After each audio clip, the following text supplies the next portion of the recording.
Hey gearheads, and welcome to Garage Talk. I'm Corey. I'm Holly. Back there is Tucker. Yep, that's me. And we've come full circle. We first sampled this vehicle in Charleston, South Carolina on my birthday week. Now we actually have it here on our home turf where we can put Tucker's car seat in the back and see how it fits in our daily life. This car, of course, is the 2024 Hyundai Kona Limited all-wheel drive. In this video, we'll do just that, tell you how it fits our family of three. Stay tuned.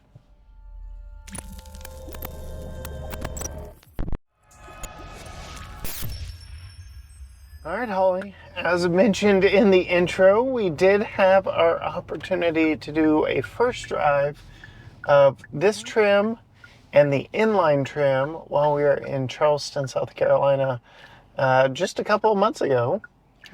Now, here on our home turf, in this glorious shade of neoteric yellow, which you said looks like a Tennis ball color.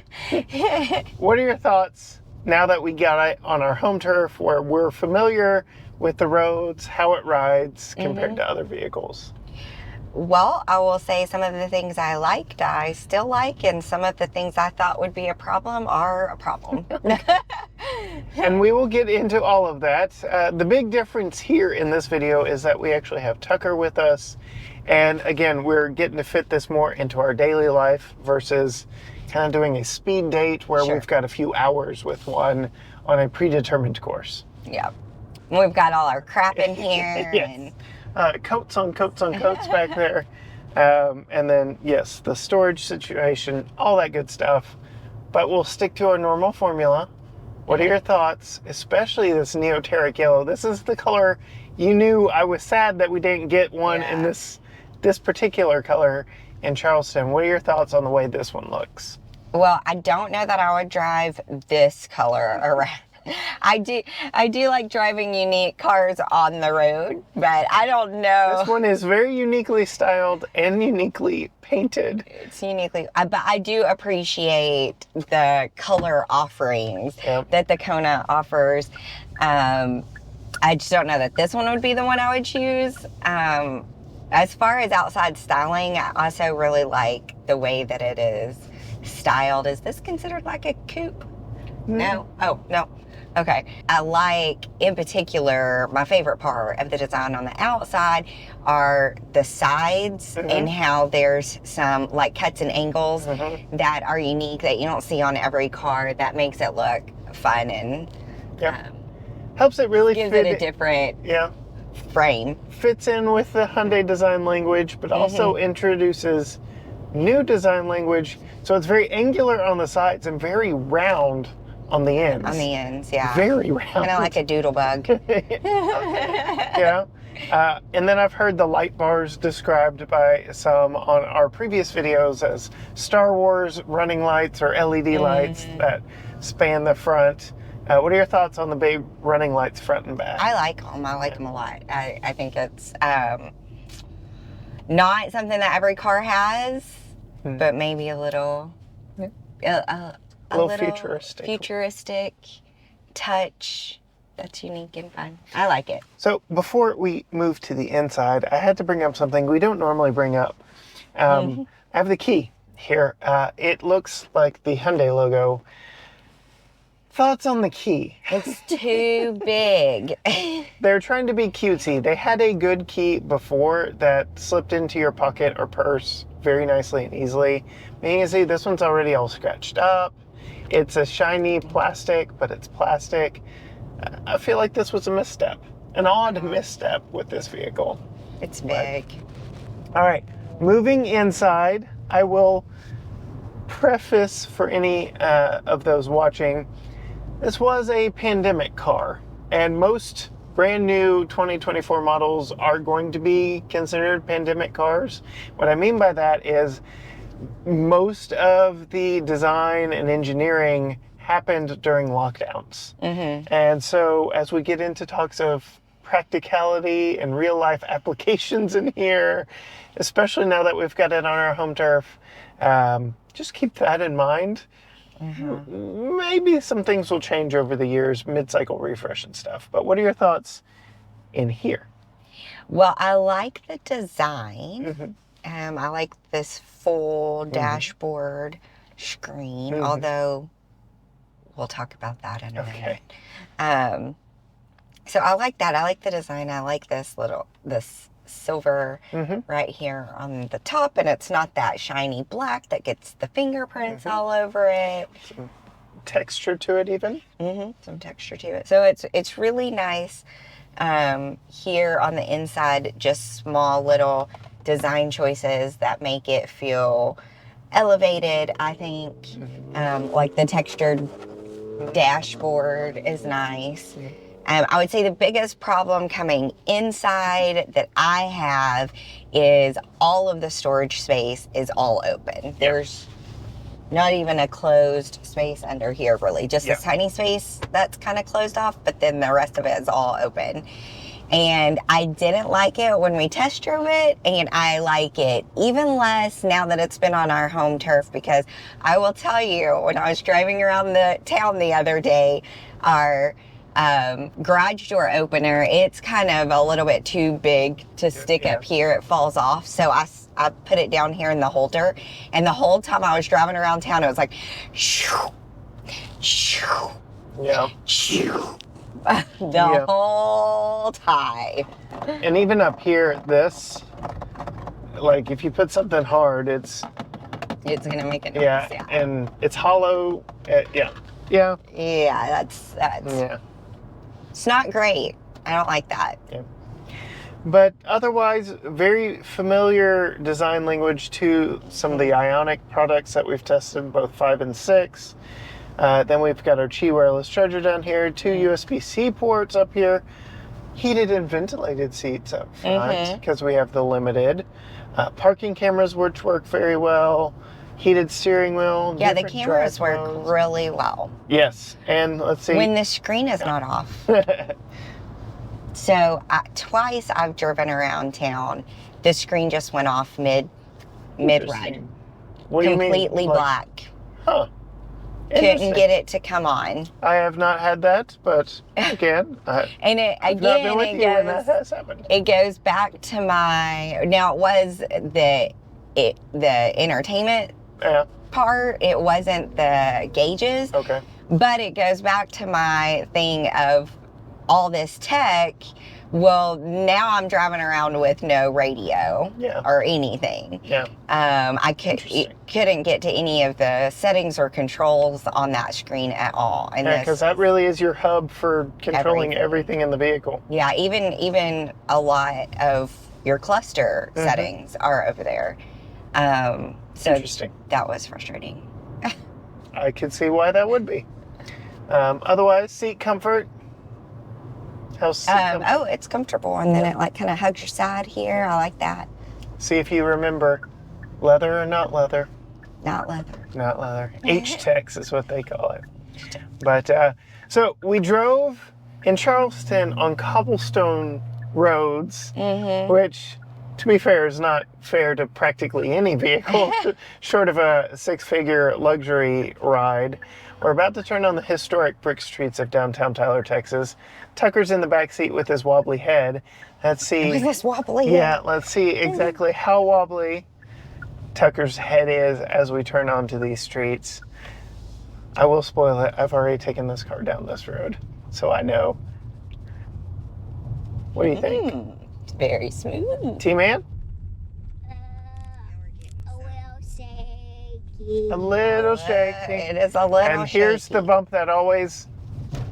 Oh, not too bad. Not too bad. So, for what it is, it's the top trim of an economical kind of entry into the brand for most people. I'd say it is a very nice ride for what you're getting.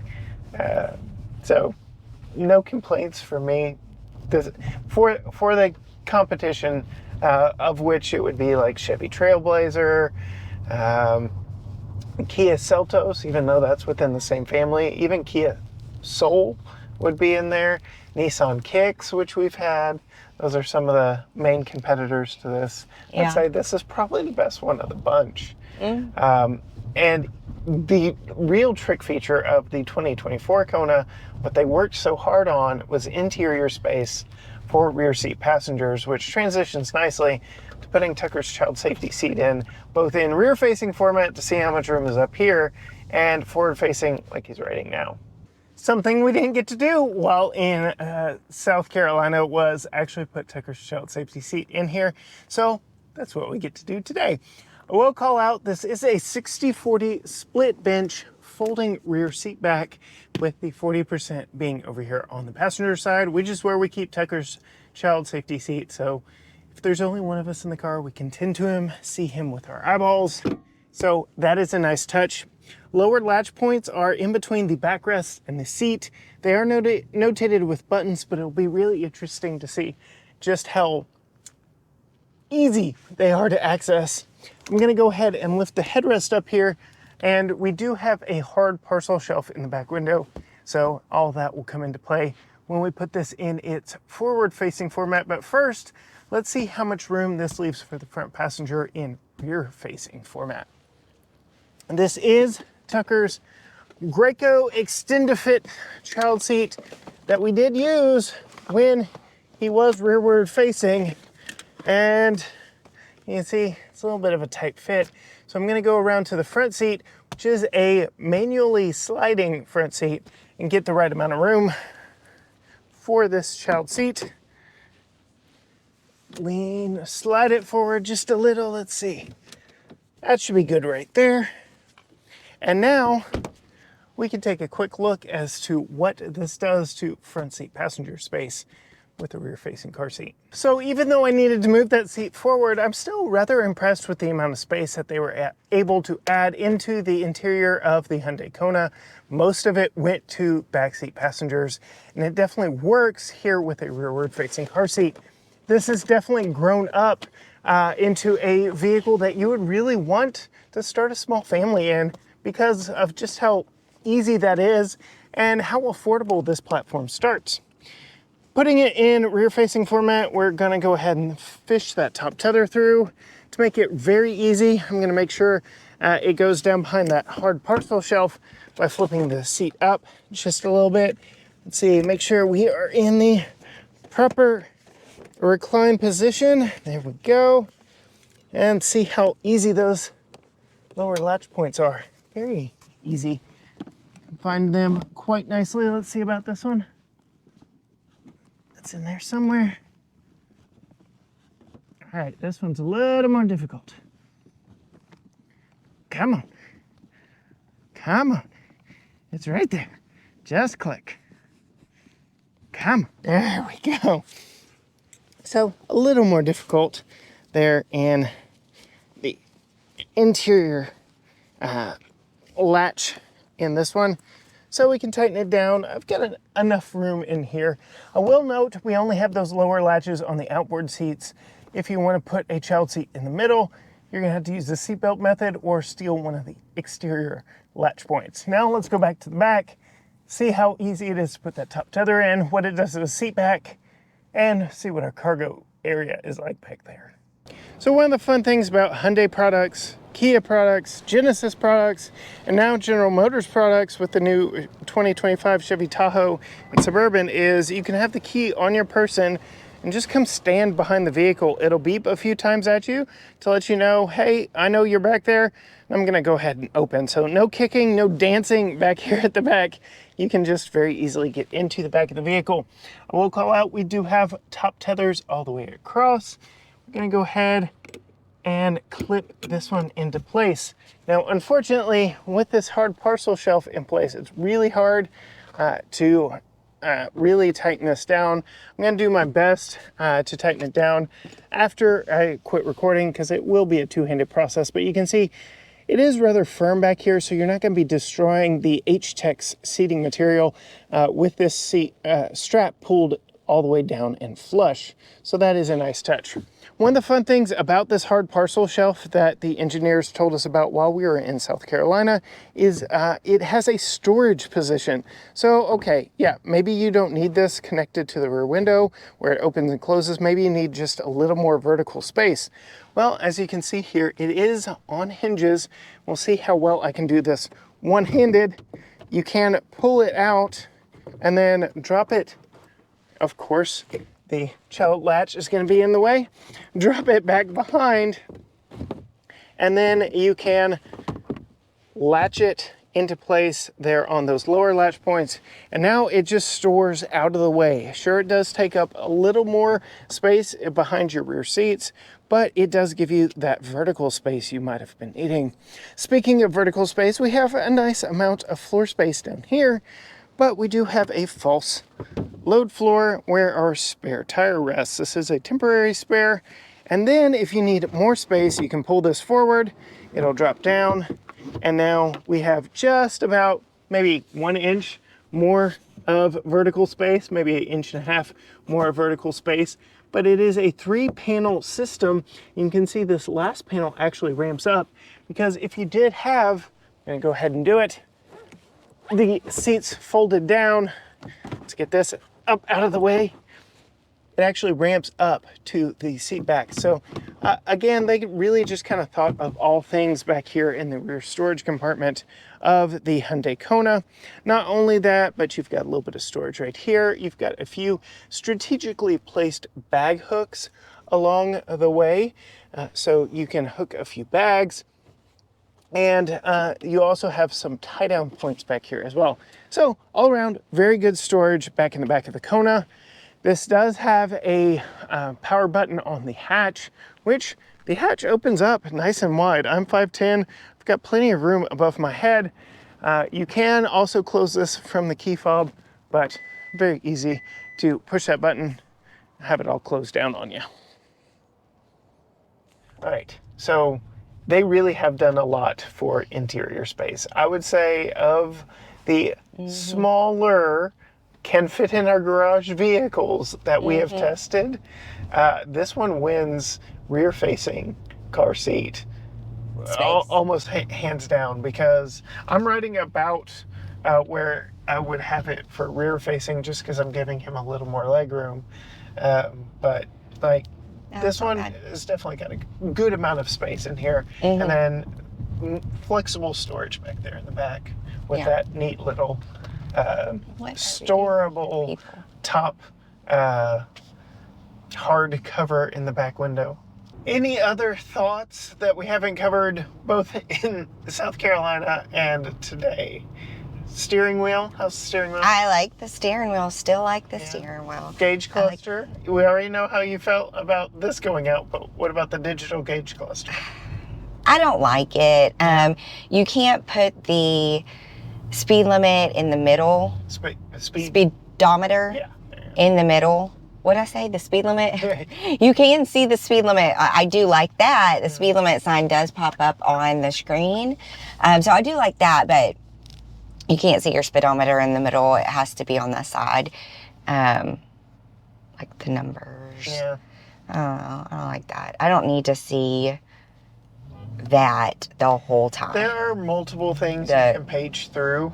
I don't need to see any of those the whole time in the middle. I just need to know the speed. Yeah.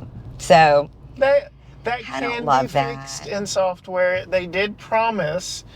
We do not currently have wireless CarPlay and Android Auto, but they did promise that would be an over-the-air update. So that could be something that they could bring in an over-the-air update, but we've been all through the menus trying to get that, and yeah, it doesn't exist. Yeah, and speaking of that, you have to change it on the entertainment side. Yeah. You can't change it. There's a dial over here that you can leaf through some things on the cluster, but that's not one of them. Yeah. So I don't know. Yeah, because when we received the vehicle, you've got the digital readout of the speed, but we had analog gauges displayed when we received the vehicle and we switched over to this. So yeah, and all that, again, done through the screen that went off on you. Yes. Yeah. Tucker, what are your thoughts on this one? Do you like it? Yeah. What do you think of the color? I don't like it, but I would like it if there was a white stripe going over it. Okay. Oh, nice. How's your legroom back there? Great. Great. Yeah, they've done a lot of work to make sure you've got legroom back in the back. I have enjoyed driving it. Okay. Although sometimes it does sound like it's struggling. Yeah, so it's got the little 1.6 liter turbocharged 4. They did reduce the power ever so slightly over the 2023 model. I've got the numbers right here: 190 horsepower, 195 pound-feet of torque. But 8-speed automatic transmission with this funky little. What do you think of the drive-by-wire selector? Weird, but it doesn't bother me. I know it bothers you a little bit more. Yeah, I mean, once you realize it becomes muscle memory very quickly. Yeah. Brings us to fuel economy first, and then we'll go into the window sticker, see how much you remember from our session with the engineers in South Carolina. EPA rated 24 city, 29 highway, 26 combined. We're not seeing that, though. We have kind of left it idling more than we normally would in our family life. So we're seeing right at 20 and 56 miles. If you watch my solo review, we're actually filming that one after this one. I will have put more miles on that. I'll be able to speak to it a little bit better. But what do you remember of the price? What do you think the price is? This one? It's the top trim. And it's all-wheel drive. So both of those. Yeah. 46? No. Oh, way too much. Yeah. 36. Very close. Okay. $34,695. Okay. So Yeah, $35,000. Yeah. With the industry's best warranty.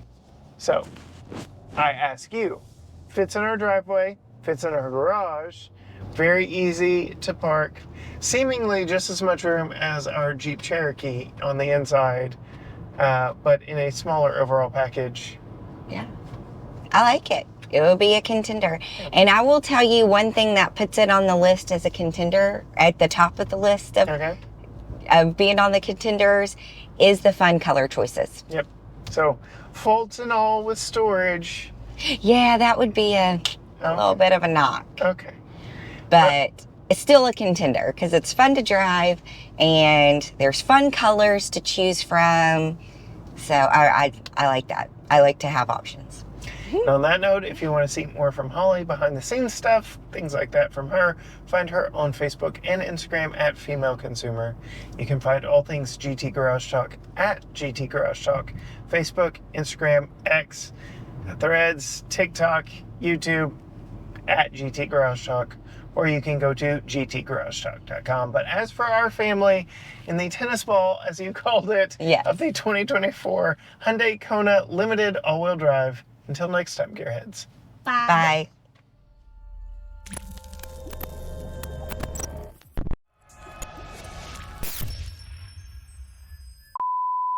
I need to talk to you about the wheels. I like the wheel design on this one. I do like the wheel design on this one too. I should have asked you.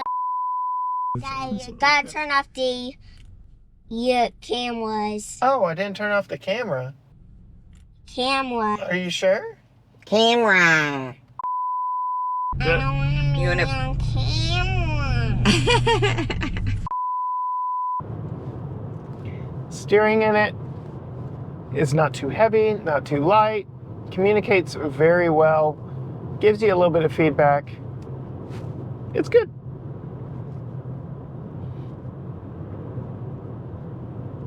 A little loose on center.